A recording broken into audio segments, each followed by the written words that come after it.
Modi surname पर विवादित बयान को लेकर सूरत कोर्ट में आज राहुल गांधी पेश हुए। सुनवाई के बाद कोर्ट ने राहुल गांधी को दोषी करार देते हुए 2 साल की सजा सुनाई है। इसके बाद राहुल को जमानत भी मिल गई। बता दें कि यह मामला 4 वर्ष पुराना है। राहुल गांधी के खिलाफ यह मामला उनकी उस टिप्पणी को लेकर दर्ज किया गया है जिसमें उन्होंने कथित तौर पर कहा था, क्यों सभी चोरों का समान उपनाम मोदी ही होता है। राहुल गांधी की इस टिप्पणी के खिलाफ भारतीय जनता पार्टी के नेता एवं विधायक और गुजरात के पूर्व मंत्री पूर्णेश मोदी ने शिकायत दर्ज कराई थी। वायनाड से लोकसभा सदस्य गांधी ने एक कथित टिप्पणी 2019 के आम चुनाव से पहले कर्नाटक के कोलार में आयोजित जनसभा में की थी। गुजरात की सूरत जिला अदालत ने आज कांग्रेस सांसद राहुल गांधी को अप्रैल 2019 में उनकी मोदी सरनेम टिप्पणी के मामले में दोषी ठहराया। राहुल गांधी को सजा सुनाए जाने के बाद बीजेपी कांग्रेस पर लगातार हमलावर हो गई है। बीजेपी के वरिष्ठ नेता रविशंकर प्रसाद ने एक प्रेस कॉन्फ्रेंस कर कहा कि राहुल गांधी जी को सूरत की एक कोर्ट ने मानहानि के मामले में 2 साल की सजा दी है। कांग्रेस पार्टी बहुत कुछ कह रही है, लेकिन ये बात नहीं बता रही है कि राहुल गांधी ने क्या कहा। वहीं केंद्रीय कानून मंत्री किरण रिजिजू ने कहा, राहुल गांधी की टिप्पणियों से उसके नेता चिंतित है कि पार्टी का बंटाधार हो रहा है।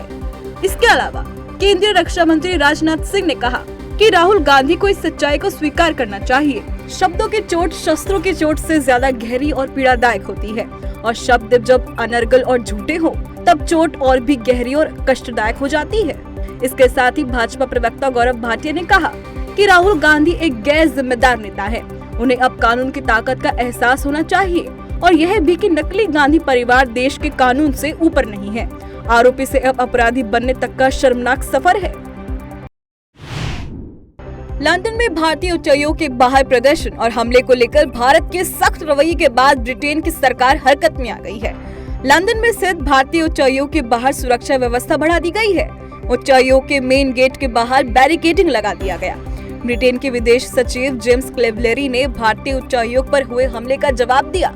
उन्होंने कहा कि लंदन में भारतीय उच्चायोग में कर्मचारियों के प्रति हिंसा अस्वीकार्य है और मैंने उच्चायुक्त विक्रम दोराईस्वामी को स्थिति के बारे में जानकारी दे दी है। यूके के विदेश सचिव ने कहा कि हमारे दोनों देशों के बीच गहरे व्यक्तिगत संबंधों से संचालित यूके भारत संबंध फल फूल रहा है। हम भविष्य के लिए ब्रिटेन और भारत के बीच गहरे संबंध बनाना चाहते हैं। बता दें कि लंदन में भारतीय उच्चायोग के बाहर सुरक्षा को लेकर सरकारी तंत्र की लापरवाही लगातार जारी थी। वहीं बुधवार को दिल्ली स्थित ब्रिटेन उच्चायोग की सुरक्षा घटाने की खबर आई थी, जिसके बाद ब्रिटेन ने यह कदम उठाया है। मुस्लिम समाज में बहुविवाह और निकाह हलाला की प्रथा को लेकर दायर याचिकाओं पर सुप्रीम कोर्ट में सुनवाई हुई। इस दौरान सुप्रीम कोर्ट ने कहा कि वह मुसलमानों में बहुविवाह और निकाह हलाला की प्रथा की संवैधानिक वैधता को चुनौती देने वाली याचिकाओं पर सुनवाई के लिए 5 न्यायाधीशों की नई संविधान पीठ का गठन सही समय पर करेगा। प्रधान न्यायाधीश DY चंद्रचूड़, न्यायमूर्ति हिमा कोहली और न्यायमूर्ति JB पादरीवाला की पीठ से वकील अश्विनी उपाध्याय ने मामले पर नई संविधान पीठ के गठन का अनुरोध किया है। अश्विनी उपाध्याय की ओर से दायर की गई जनहित याचिका में कहा गया है कि भारतीय दंड संहिता की धारा 494 बहुविवाह, हलाला आदि की अनुमति देती है और इसे खत्म किए जाने की जरूरत है।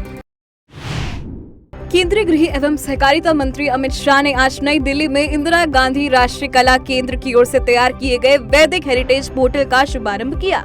बता दें कि वैदिक हेरिटेज पोर्टल को IGNCA ने हिंदी और अंग्रेजी भाषा में तैयार किया है। इस पोर्टल के माध्यम से पाठक सरल भाषा में वेदों को समझ सकते हैं। इसमें 18,000 से अधिक वैदिक मंत्रों के ऑडियो एवं विजुअल उपलब्ध हैं। बता दें कि पोर्टल को तैयार करने में वेदों को जानने वाले लोग, वेद शोध संस्थानों, वेद पाठी परिवारों सहित दुनिया भर के वेद के जानकारों ने सहयोग किया है। कला केंद्र ने वेदों के ज्ञान को सरल भाषा में आम लोगों तक पहुंचाने के लिए इस पोर्टल को तैयार किया है। इसके साथ ही अमित शाह ने कार्यक्रम के दौरान कला वैभव का भी उद्घाटन किया। कला वैभव पोर्टल पर 64 कलाओं को सरल भाषा में समझाया गया है। अलगाववादी समर्थक और भगौड़े अमृतपाल सिंह के 11 साथियों को आज भारी पुलिस के बीच अमृतसर की बाबा बकाला की अदालत में पेश किया गया। कोर्ट ने सभी 11 आरोपियों को 14 दिन की न्यायिक हिरासत में भेज दिया है। पुलिस ने अमृतपाल सिंह के 11 साथियों को उसके अवैध हथियार रखने व उनके संभाल करने के आरोप में गिरफ्तार किया था। बता दें कि अमृतपाल के इन साथियों की गिरफ्तारी 18 मार्च को हुई थी। 18 मार्च को ये अवैध हथियारों के साथ पकड़े गए थे। पुलिस ने सभी के खिलाफ आर्म्स एक्ट के तहत FIR दर्ज की है। इसके साथ ही पंजाब के 2 जिलों तरन तारण और फिरोजपुर में कल यानी 24 मार्च तक इंटरनेट सेवाएं बंद रहेगी। इन दोनों जिलों में मोबाइल इंटरनेट पर प्रतिबंध बढ़ा दिया गया है।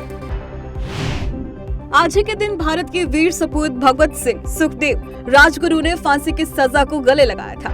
शहीद दिवस के मौके पर प्रधानमंत्री नरेंद्र मोदी ने तीनों के बलिदान को याद करते हुए ट्वीट कर श्रद्धांजलि दी और कहा कि भगवत सिंह, सुखदेव और राजगुरु के बलिदान को भारत हमेशा याद रखेगा।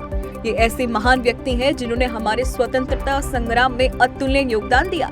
वहीं केंद्रीय गृह मंत्री अमित शाह ने भी शहीद दिवस के अवसर पर महान स्वतंत्रता सेनानी भगवत सिंह, सुखदेव और राजगुरु को नमन किया। इसके अलावा रक्षा मंत्री राजनाथ सिंह ने भी ट्वीट कर लिखा, मां भारती के अमर सपूतों सरदार भगवत सिंह, राजगुरु और सुखदेव को उनके बलिदान दिवस पर मैं श्रद्धा पूर्वक नमन और वंदन करता हूं। केंद्र सरकार द्वारा शुरू की गई नमामि गंगे कार्यक्रम के तहत फरवरी 2023 तक 35,414 करोड़ रुपए की अनुमानित लागत से 424 परियोजनाएं शुरू की गई हैं। संसद में जल शक्ति राज्य मंत्री विश्वेश्वर टुडू ने जानकारी देते हुए बताया कि नमामि गंगे कार्यक्रम के तहत गंगा नदी और उसकी सहायक नदियों के संरक्षण के लिए अपशिष्ट जल संवर्धन, ठोस अपशिष्ट प्रबंधन, नदी तट प्रबंधन, ई प्रवाह, वनीकरण, जैव विविधता संरक्षण आदि के माध्यम से व्यापक कार्य आरंभ किए गए हैं। साथ ही कहा कि इसमें फरवरी 2023 तक 35,414 करोड़ रुपए की अनुमानित लागत से 424 परियोजनाएं शुरू की गई हैं और इनमें से 242 परियोजनाएं पूरी की जा चुकी हैं तथा उन्हें चालू भी कर दिया गया है। कुल 132 परियोजनाएं प्रगति पर हैं और 49 परियोजनाएं निविदा के विभिन्न चरणों में हैं। नाम्बिया से लाए गए एल्टन और फ्रेडी नाम के 2 नर चीतों को मध्य प्रदेश के कूनो नेशनल पार्क में मुक्त क्षेत्र में छोड़ दिया गया है। कूनो नेशनल पार्क की ओर से ट्वीट करते हुए इस बात की जानकारी दी गई है। कूनो नेशनल पार्क ने ट्वीट कर कहा कि दोनों अच्छे और स्वस्थ लग रहे हैं और अब कूनो पार्क में कुल 20 चीते हैं। श्योपुर डीएफओ प्रकाश कुमार वर्मा ने कहा कि दोनों चीते 24 घंटे के भीतर शिकार पर गए हैं और दोनों जंगल के वातावरण में घुल मिल रहे हैं। जंगल में उनके शिकार के लिए पर्याप्त जानवर हैं और पानी की व्यवस्था भी सुचारू है। मुख्यमंत्री शिवराज सिंह चौहान ने आज मोतीलाल नेहरू स्टेडियम में यूथ महापंचायत में युवा नीति लॉन्च की। इस अवसर पर सीएम ने रिमोट के माध्यम से युवा पोर्टल का भी लोकार्पण किया। इस पोर्टल का उद्देश्य युवाओं को सूचना, संसाधनों और अवसरों के साथ सशक्त बनाना है। मुख्यमंत्री ने इस अवसर पर युवाओं के लिए कई घोषणाएं की। कार्यक्रम में सीएम ने यंग अचीवर्स को सम्मानित भी किया। इस मौके पर सीएम शिवराज सिंह चौहान ने कहा कि मध्य प्रदेश में जितने भी बेरोजगार बेटे बेटी हैं, 12वीं के बाद व इसके अलावा भी जिन्हें लगता है कुछ तो सहारा मिल जाए, उनके लिए मैं मुख्यमंत्री युवा कौशल कमाई योजना की घोषणा करता हूं। सीएम ने कहा कि हमने यह तय किया है कि अलग अलग उद्योग में, सर्विस सेक्टर में, चार्टर्ड अकाउंटेंट, ट्रेड, इंडस्ट्री, तकनीकी सेक्टर में हम युवाओं को ट्रेनिंग दिलाने का काम करेंगे। झारखंड में नियोजन नीति, स्थानीय नीति, ओबीसी आरक्षण हटाए जाने के खिलाफ छात्रों ने विरोध प्रदर्शन किया। अपनी मांगों को लेकर छात्र विधानसभा का घेराव करने जा रहे थे। छात्रों को रोकने के लिए पुलिस ने बड़े पैमाने पर बैरिकेडिंग की थी, जिसे ध्वस्त करते हुए छात्रों का समूह झारखंड विधानसभा की ओर बढ़ा। छात्रों को रोकने के लिए पुलिस ने लाठीचार्ज के साथ साथ आंसू गैस के गोले दागे। बता दें कि पिछले दिनों मुख्यमंत्री हेमंत सोरेन के नेतृत्व वाली कैबिनेट के द्वारा नई नियोजन नीति लेकर आई है। इसकी तर्ज पर राज्य सरकार की नियुक्तियों में 60:40 का मानकर लागू कर दिया है। राज्य के 60% पदों पर झारखंड के स्थानीय मूल निवासियों को, जबकि 40% को ओपन फॉर ऑल कर दिया गया है, जिसका छात्र संगठन विरोध कर रहे थे। महाराष्ट्र नव निर्माण सेना सुप्रीमो राज ठाकरे की चेतावनी के बाद मुंबई में माहिम बीच पर निर्माणाधीन दरगाह को ध्वस्त किया गया है। अतिक्रमण स्थल को बुलडोजर के जरिए तोड़ा गया है। इस दौरान भारी पुलिस बल तैनात किया गया है। बता दें कि राज ठाकरे ने 22 मार्च को एक रैली के दौरान चेतावनी दी थी। उन्होंने कहा था कि अगर 1 महीने के भीतर इसे नहीं तोड़ा गया तो उसके पास बड़ा गणपति का मंदिर बना दिया जाएगा। देश का पहला PM mega integrated textile reason and apparel park Tamil Nadu के विरुधुनगर जिले में स्थापित किया जाएगा। इसमें करीब 2 लाख लोगों को रोजगार मिलेगा। प्रधानमंत्री नरेंद्र मोदी ने अपने ट्विटर हैंडल पर कहा, आज तमिलनाडु की मेरी बहनों और भाइयों के लिए एक बहुत ही खास दिन है। विरुधुनगर जिला पीएम मित्र मेगा टेक्सटाइल पार्क का घर होगा। यह स्थानीय अर्थव्यवस्था को बढ़ावा देगा और राज्य के युवाओं के लिए फायदेमंद साबित होगा। बता दें कि बीते दिन ही सीएम स्टालिन, राज्यों के मंत्रियों थंगम थेनारासु, KKSSR रामचंद्रन, R गांधी और केंद्रीय मंत्रियों L मुरुगन एवं दर्शना विक्रम जरदोश की उपस्थिति में अधिकारियों के बीच समझौते पर हस्ताक्षर किए गए। परियोजना में निवेश प्रतिबद्धताओं पर राज्य के अधिकारियों और कंपनियों के बीच कुल 11 समझौता ज्ञापनों का आदान प्रदान किया गया। इंटरनेशनल शूटिंग स्पोर्ट्स फेडरेशन यानी ISSF world cup shooting championship का आज दूसरा दिन है। विभिन्न देशों के 38 खिलाड़ियों समेत भारत के 4 खिलाड़ी गोल्ड के लिए निशाना साध रहे हैं। वहीं 10 metre air rifle mix team स्पर्धा में नर्मदा नितिन राजू और रुद्राक्ष बाला साहेब पाटिल की भारतीय जोड़ी ने चीन को 16-8 से पराजित कर कांस्य पदक अपने नाम किया है। प्रतियोगिता में यह भारत का तीसरा पदक है। ब्रॉन्ज कैटेगरी में भारत ने चीन के ह्यू हुनान और जहां क्यू को हराया। कन्नड़ अभिनेता और सोशल एक्टिविस्ट चेतन कुमार को धार्मिक भावनाओं को आहत करने के आरोप में बेंगलुरु की एक अदालत ने 14 दिन की न्यायिक हिरासत में भेज दिया है। चेतन को हिंदू धर्म के खिलाफ विवादित ट्वीट के बाद बेंगलुरु पुलिस ने गिरफ्तार किया था।